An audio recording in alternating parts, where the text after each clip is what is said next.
శ్రీగురుభ్యో నమః. శ్రీమహాగణాధిపతయే నమః. ఓం గణానాం త్వా గణపతిం హవామహే కవిం కవీనాముపమస్రవస్తమం జ్యేష్ఠరాజం బ్రహ్మణాన్ బ్రహ్మణస్పత ఆనశృణ్వన్నోతిభిः సేదసాదనం. శ్రీమహాగణాధిపతయే నమః. శ్రీగురుభ్యో నమః. హరి ఓం.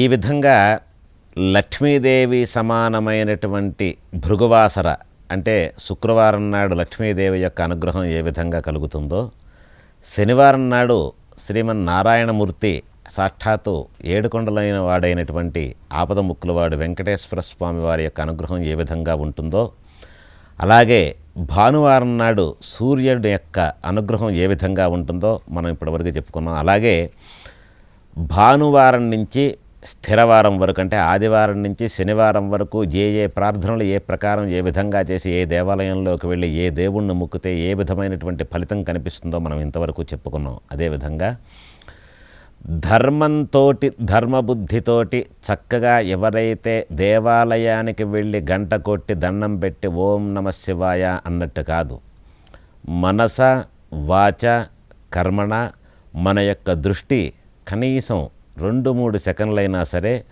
ఆ భగవంతుని యందు ఉండేటట్టుగా మన యొక్క మనస్సుని లగ్నం చేసుకోగలగాలి. మనస్సు లగ్నం చేసుకోవాలనే విధానం ఏ విధంగా ఉంటుందయ్యా అంటే, ఈరోజు మనం ఒక దేవాలయానికి వెళ్ళాం, శివాలయంకి వెళ్ళాం.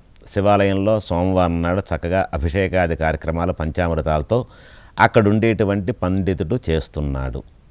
ఆ పంతులు గారు చేస్తున్నప్పుడు ఉన్నటువంటి ఒక శబ్దం ఏదైతే వస్తుందో, ఏ రకంగా వేద శబ్దం, ఓం నమఃశంభవే చ మయో భవే చ నమఃశంకరాజ చ మయస్కరాజ చ నమఃశివాజ చ శివతరాజ చ నమస్థీర్థ్యాజ చ కూల్య, ఈ విధంగా వస్తున్నటువంటి ఆ యొక్క వైబ్రేషన్ శబ్ద తరంగాన్ని ఏ విధమైనటువంటి ఉచ్చారణతో అక్కడి నుంచి వస్తోంది, అది వినటం వల్ల నాకు ఏ రకమైనటువంటి ఉపయోగం ఉంటుంది అనే విధానంతో మనస్సుని అటువైపు నువ్వు దృష్టి పెట్టగలిగినాడు, ఆ శబ్దం తాలూకా మాధుర్యం కానీ దాని తాలూకా అమృతతత్వం కానీ నీ శరీరంలోకి ప్రవేశించి నీలో ఉండేటువంటి దుష్కర్మలన్నింటినీ కూడా తొలగింపచేయటట్టు చేసి నిన్ను భగవద్ అనుగ్రహానికి గురి అయ్యేటట్టుగా చేస్తుంది ఈ శబ్దం.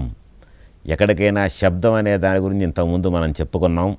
అమ్మ అని అనంగానే తల్లి ఏ విధంగా పలకరిస్తుందో, అదేవిధంగా నమఃశివాయ అనేటువంటి ఈ పదాన్ని ఎక్కడో దృష్టి పెట్టుకొని అనుకోకుండా లోపల జరుగుతున్నటువంటి ఏదైతే యూనివర్సల్ పవర్ అనేటువంటి శక్తి గర్భాలయంలో ఉందో ఆ శక్తి మీద నీ యొక్క దృష్టిని కేంద్రీకరించి ఇటువంటి శబ్దాన్ని నువ్వు ఎప్పుడైతే ఆచరిస్తావో ఆ సమయంలో ఆ భగవంతుని యొక్క అనుగ్రహం నీ మీద కలుగుతుంది. కలిగిన వెంటనే ఏమిటి దానివల్ల ఉపయోగం అని చెప్పానంటే, మానవ జన్మ మనం ఎత్తినందుకు గాను ఏ విధమైనటువంటి సార్థకతని చేకూర్చాలో ఆ సార్థకతకి దారి చూపించేటువంటి విధానమే దైవం యొక్క అనుగ్రహం కానీ, పెద్దలు చెప్పే విషయాలు కానీ, ధర్మ సింధువులో ధర్మాచరణ గురించి తెలిపేటువంటి విషయాలన్నీ కూడా. అలాగే ఈ విషయాలన్నీ కూడా ప్రతి పిల్లవాడికి ఇంట్లో తల్లిదండ్రులు కానీ లేదా గురువు లాంటి వాళ్ళు కానీ ఆచార్యుడు కానీ ఇలాంటి వాళ్ళు తెలియజేస్తూ ఉండాలి. ప్రతి ఇంటికి కూడా తల్లి తండ్రి ఏ విధంగా పిల్లలకు ఉంటారో మన యొక్క తల్లే మనకి సృష్టిలో ప్రథమ గురువు అంట. గురుస్థానం అనేది ఏ రకమైనటువంటి బోధ చేసినా సరే ఆ గురుస్థానాన్ని మించిన గురుస్థానం వేరే ఒకటి లేదు. ఎందువల్లంటే మనం ఏ విధంగా నడుచుకోవాలో, ఏ విధంగా నడిస్తే ఇబ్బంది కలుగుతుందో, ఏ విధంగా నడిస్తే శుభం జరుగుతుందో ఇలాంటి విషయాలను మొట్టమొదటిగా ఆలోచించేది మాతృదేవి. కాబట్టే మాతృదేవో భవ అన్నారు.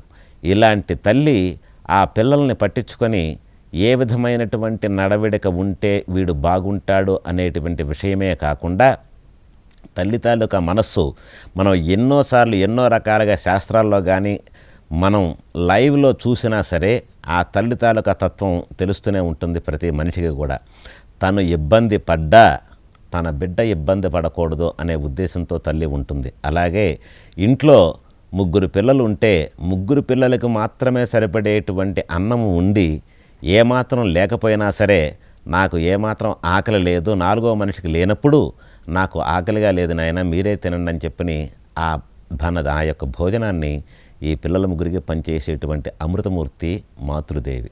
అలాగే ఏ విషయంలో అయినా సరే తన యొక్క పిల్లల క్షేమాన్నే కోరుకుంటుంది తల్లి. అలాంటి తల్లిని, అమృతమూర్తిని ఎప్పుడైతే దేవతలాగా తల్లిని మించిన దైవం లేదు, ఎవరైతే ఏ పుత్రులైతే కొడుకులు కానీ కూతుళ్ళు కానీ ఆ తల్లిని అలా చూడగలుగుతారో, ఆ ప్రథమ గురువు చెప్పేటువంటి మాట ఏ రకంగా ఉంటుందో అదే విధంగా మనం ఎక్కడికి వెళ్ళినా కూడా ఆ తల్లి యొక్క అనుగ్రహం వలన ప్రతి కార్యక్రమం కూడా శుభకరంగా శుభోదయంగా ఉంటూ ఉంటుంది.